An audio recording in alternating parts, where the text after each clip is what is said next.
Into the wild I'll go, and into the wild I am.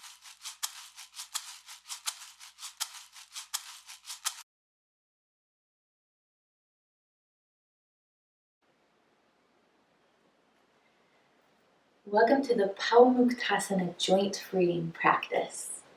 For this practice, you will just need your yoga mat.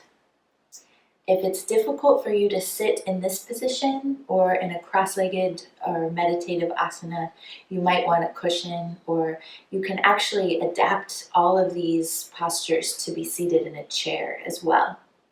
So this practice is particularly good for freeing energy in the joints. So if you have kind of symptoms of rheumatism or chronic pain and inflammation in the joints, it's an incredibly helpful practice. I learned it from my teacher, Shantimurti Saraswati, and he learned it from his guru, Satyananda Saraswati, who is the founder of the Bihar School of Yoga. Satyananda made Shantimurti, who is he was like an 18-year-old surfer from Australia. He made Shantimurti do this joint freeing practice every day for months before he would give him any other instruction. And the reason for this is kind of, I think, multiple layered. One purpose of this is to get the synovial fluid into all the joints and lubricate the joints so that the body is prepared in a deep level for more strong postures. The other reason is that it's a meditative practice where you're invited to subtly send your attention and your breath into these very small, nuanced movements, and in that way you start to have a more subtle understanding of what's beneath the skin as you move. So it's basically a building block in these different ways for other practices later on. So I invite you to take a seat just the way I am sitting, with the legs extended, and begin with a few deep breaths.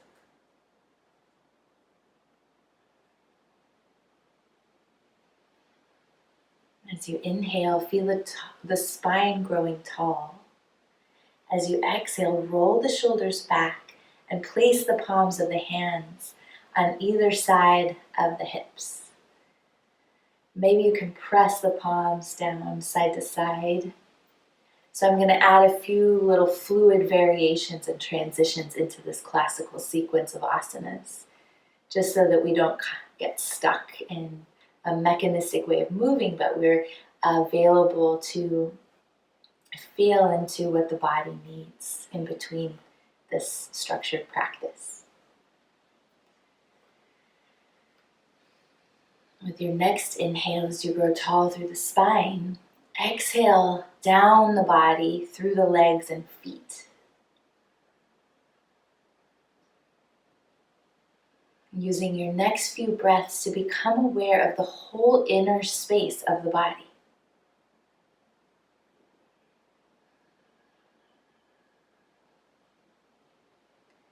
Your gaze might kind of soften back, almost as if you're blurring what you're seeing, so that a lot of your attention now is directed internally.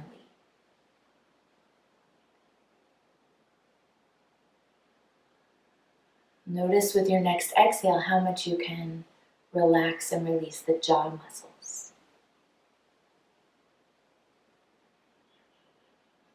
Keep pressing into the sitting bones and allowing the spine to grow taller and taller, even as the shoulder blades drop down, reaching through the crown of the head.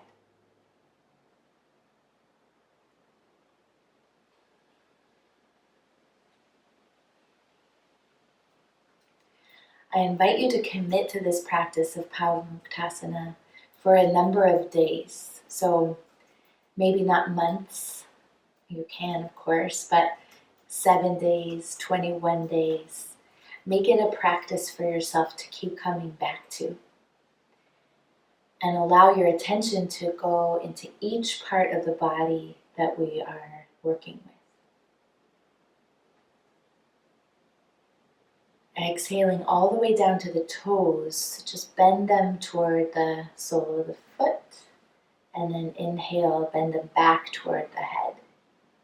Exhale, bend, inhale, curl back. 8 more times. We do 10 movements of each. All of your awareness in the little joints of the toes.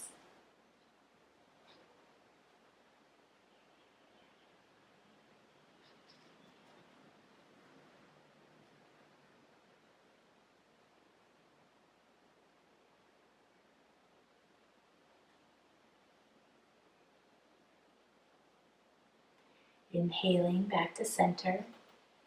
Realign with your staff pose, drawing the shoulder blades down, lifting through the breastbones, extending through the crown. With your next exhale, ankle bending, pressing the feet forward, inhaling, bringing them back. All of your attention in the ankle joints.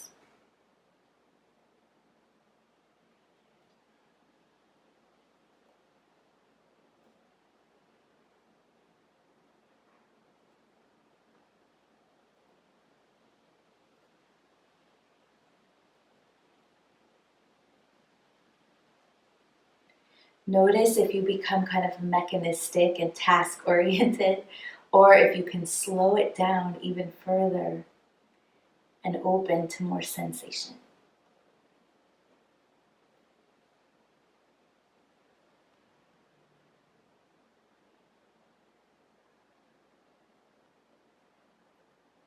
Inhaling to center, widen the heels slightly so that when you tip your big toes in toward one another, they're just almost touching, but not quite.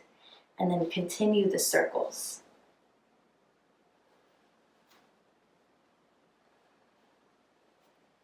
Each of these movements is stimulating different meridians that are eventually going to all communicate with each other.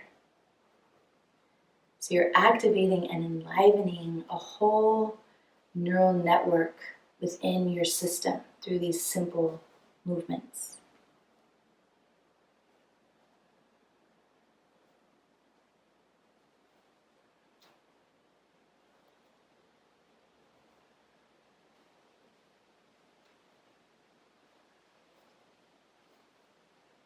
And rotate the opposite direction 10 times.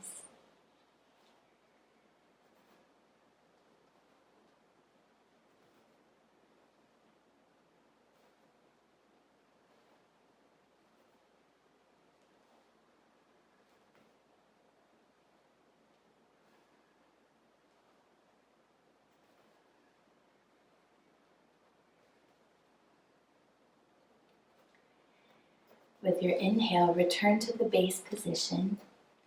Shimmy it out a little bit and just release any tension.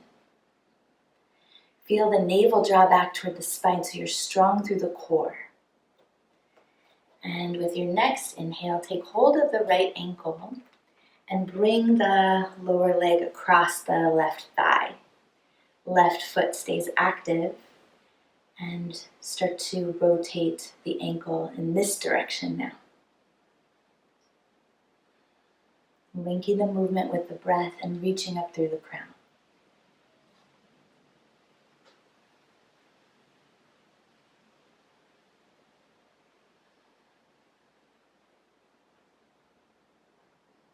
Going the other way too.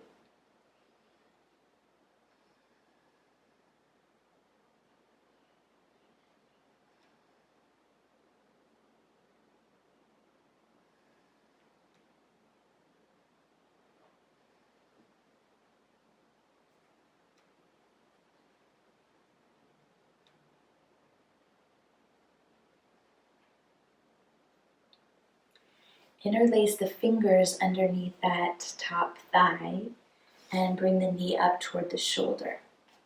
Sit up tall. Exhale to extend the leg and lower it. Inhale, to draw the knee back up toward the chest. Knee bending. Keep the awareness in the whole inner space of the body, especially here the knee joint and any associated joints that you're feeling the movement in.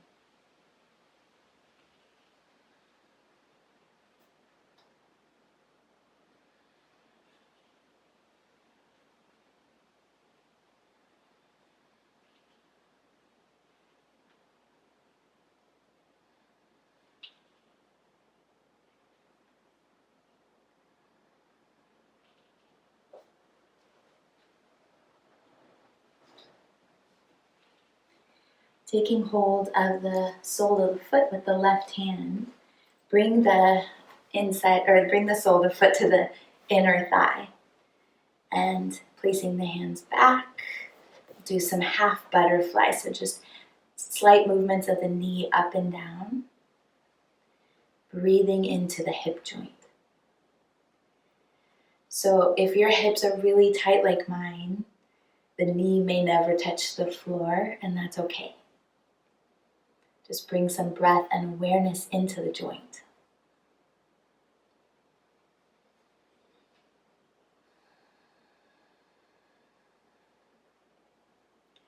Now that you've loosened the joint slightly with the half butterfly, we're going to move into the full hip circling, which was always my least favorite when I was doing this at the ashram. So you're going to find a way into it that is perhaps more graceful than me. Hand connected to the sole of the foot, other hand on the knee, and just making circles however you can. Just being really kind with these movements of the hip.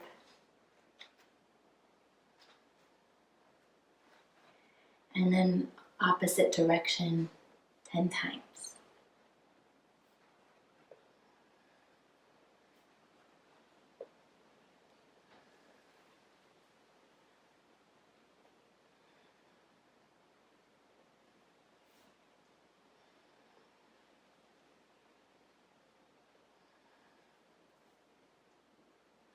Slow these last two down. Being really present with whatever is arising for you here. And then this is not part of the traditional sequence, but if you'd like to rock the baby, you can take hold of the arms around the lower leg or hold onto the foot and knee and just move the hip side to side. And then right hand over the toes, re-extend the legs slowly. Taking a moment here just to feel into the two hips. Notice if there's some energy movement that you can feel. Now we'll start that same series on the other side, beginning with the ankle crank. So reaching for the left ankle with the left hand and crossing the lower leg over the right thigh. And taking the right hand onto the left foot, starting to make some circles.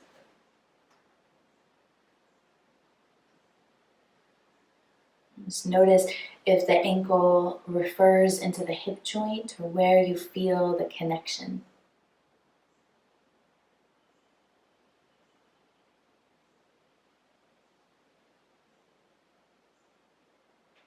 And then going the other way, slowing it down even more.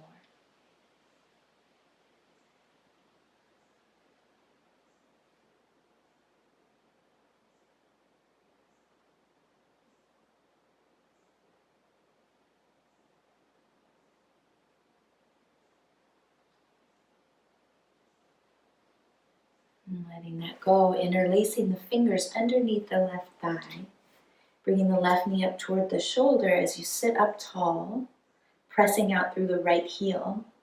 Begin with the knee bending here. Inhaling to extend the leg forward, exhaling to curl the knee back up.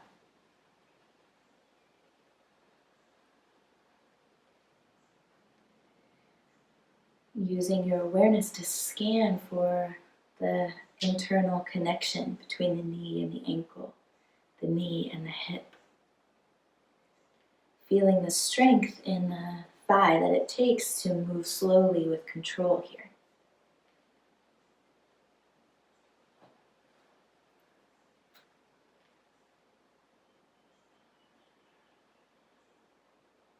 Two more.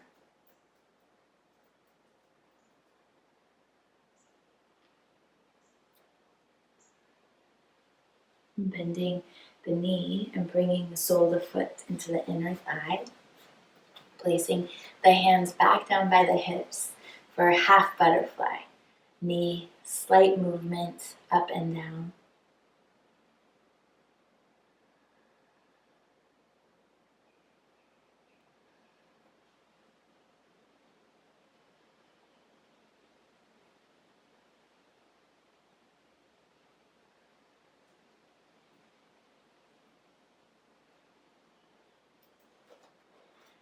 Left hand comes to the knee, right hand takes hold of the foot for hip circling in this direction.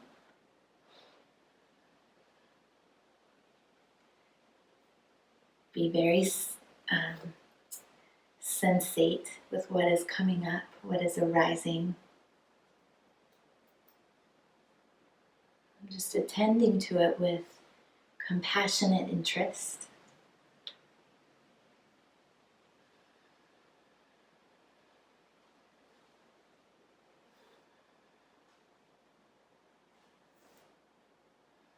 And reversing the circles.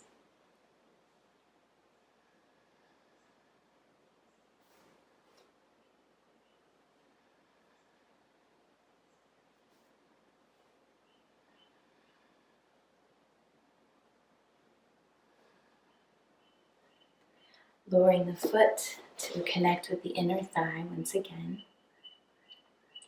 And now bringing the right sole of the foot to meet the left.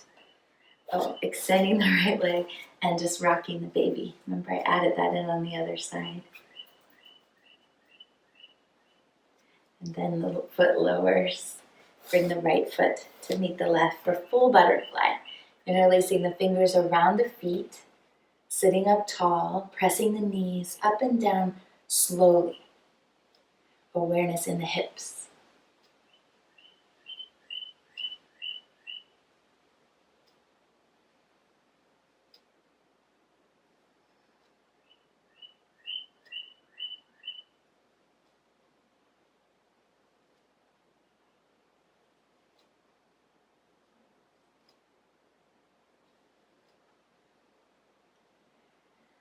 Very nice. So the last lower body portion is the most difficult, and it's also called crow walking. So you can decide if you want to do it or not. If you feel that this is beyond what you want to do, you could take a Malasana squat for 10 breaths. So here's the alternative to what we're about to do. Taking that and just breathing down into the pelvic bowl if you prefer, once you see what crow walking is. So some people can bend the knees and have the heels touch, but you want to have the glutes and the heels pretty close together. And for me, I have to have the heels lifted, which is totally fine here. Inhale deeply. Exhale all the way down to the core. Feel the navel draw back toward the spine. And crow walking, you lower one knee down. And then you pick up the opposite foot and walk forward. Drag the right foot forward, drop the left knee, drag the toes forward, lift the knee up. And I can't keep walking in this video, but you'll want to walk about 10 steps and then you're done. You don't have to crow walk back. You can just make your way back. So go ahead and take your steps of crow walking or your Malasana. And we'll meet back in that base position with the legs extended when you're done.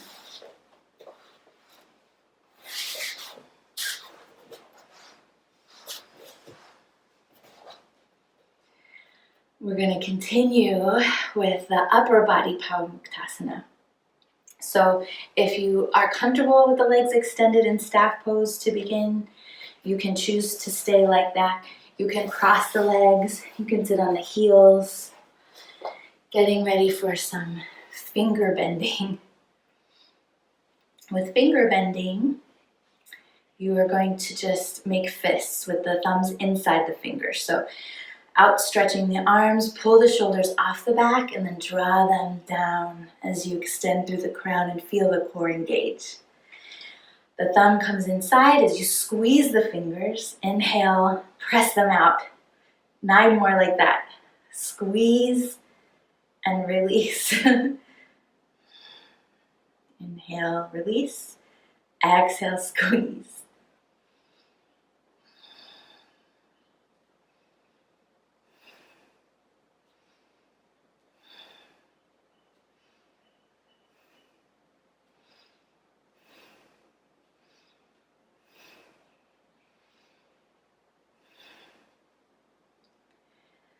Good. Now point the fingers straight up. Draw the shoulders down the back. Exhale, point the fingers down. 9 more just like that.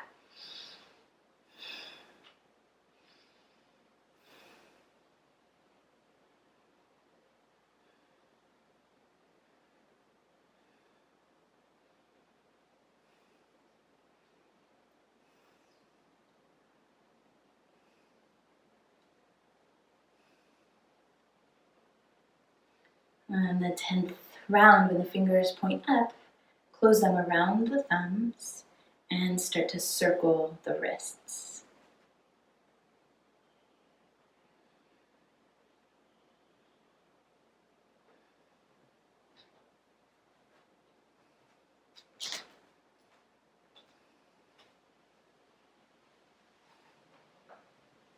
And go the other way too.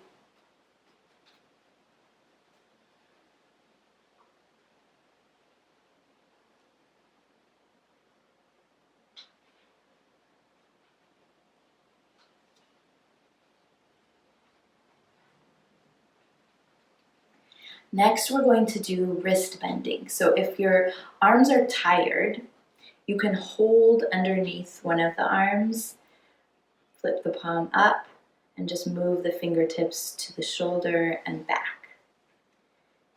You can also do it simultaneously if you're not fatigued. So choose your one. I'll just do the alternate, the one arm at a time version. Inhaling forward slowly, feeling the whole bend of the elbow. Exhaling to draw it back.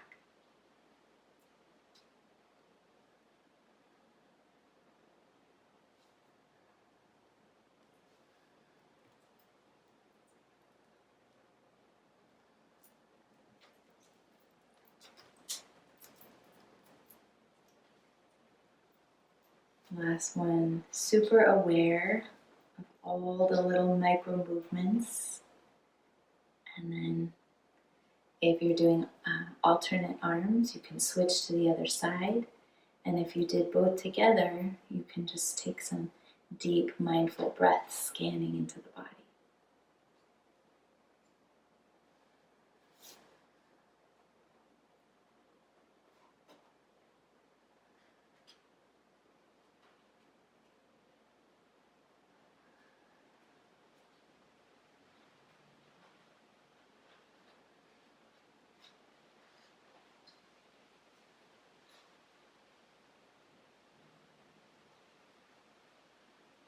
Keeping the left fingertips on the shoulder.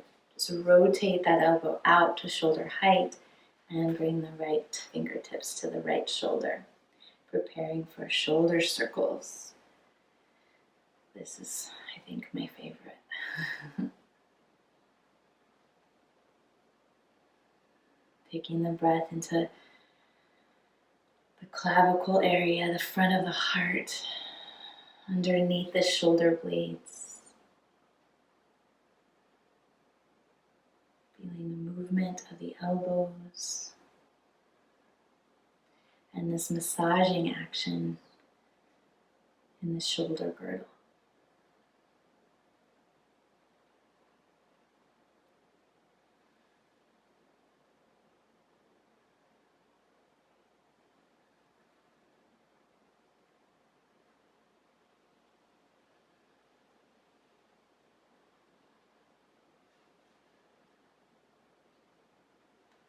And when you've done 10, you'll reverse and go the other way. I feel like if we all just did this really slowly, mindfully, feeling it every day, we would have like already a different world.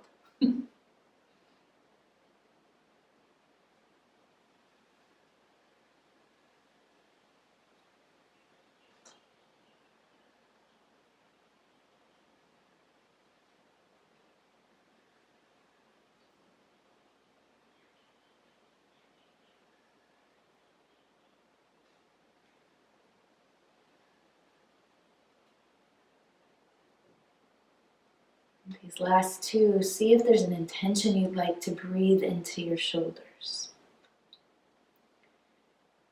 Perhaps it's, I don't want to carry any burdens that are not mine, and I want to surrender my burdens to something that I trust so I don't have to carry them either. Releasing the hands back down to the knees. Take a few breaths here. Just sensing any movement of energy in the heart and the shoulders.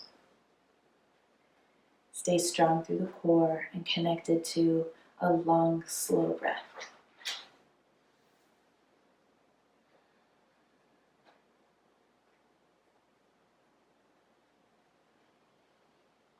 And the final part of the Pawamuktasana primary series is all the neck. So just getting some delicious, slow movement into the little sensitive neck joints. Exhaling the chin forward, inhaling the ears back up to stack over the shoulders. Just 9 more times.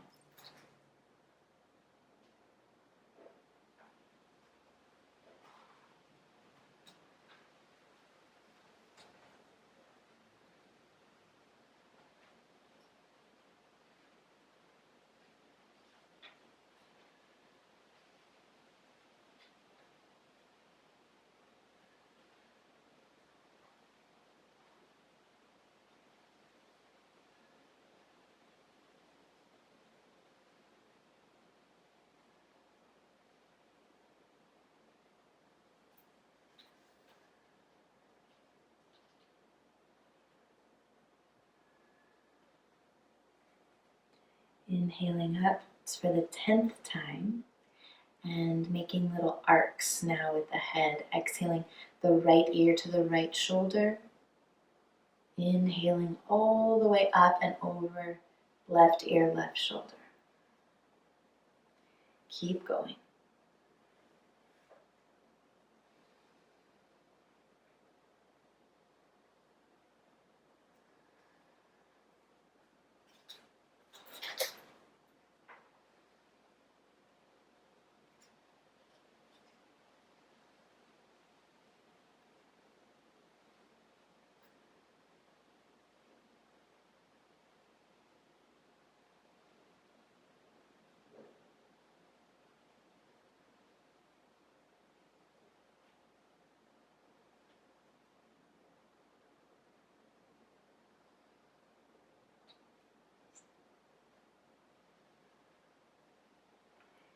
When you've completed those 10 arcs, inhaling back to center, maybe roll the shoulders and shrug them up and down just a couple times. Settle back into your seat for the final neck movement, and that's just the half circle. So again, the chin will drop to the chest and you'll roll the right ear over. Exhale, back down. Inhale, roll the left ear over. Keep sitting up tall, bringing all of your awareness into the neck.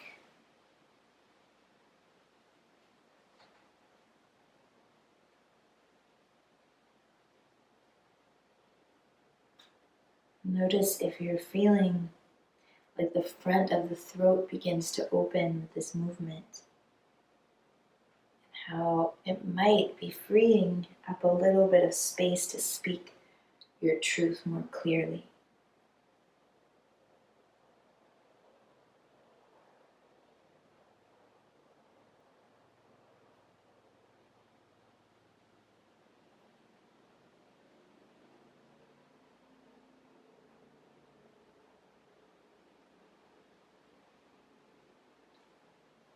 Finishing the round that you're on, rolling the chin forward and then rolling the head up so that the ears stack over the shoulders. Taking a deep inhale. Exhale, take hold of the ankles and cross the legs if they're crossed in the opposite direction. Just for a few moments of integration. Staying connected to your breath and your inner world. Notice if you can feel any opening in the flow of your energy, particularly in the joints.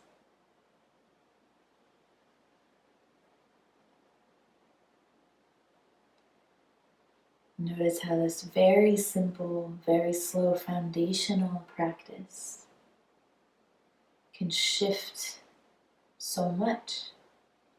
Some days, maybe not so much. But that's the beauty of consistency with a practice, as you get all the benefits during the different states of being that you find yourself in. And you're also starting to signal to the body that there's a place to drop in every day, every day. So I invite you to create that sort of commitment for yourself with a practice like this, maybe this one. Something that you can anchor into on a regular basis for some period of time. And just honoring my yoga teacher and his teachers and those who passed down these techniques for us to connect with our bodies and souls and energy in a way that brings balance and harmony to our systems. Namaste.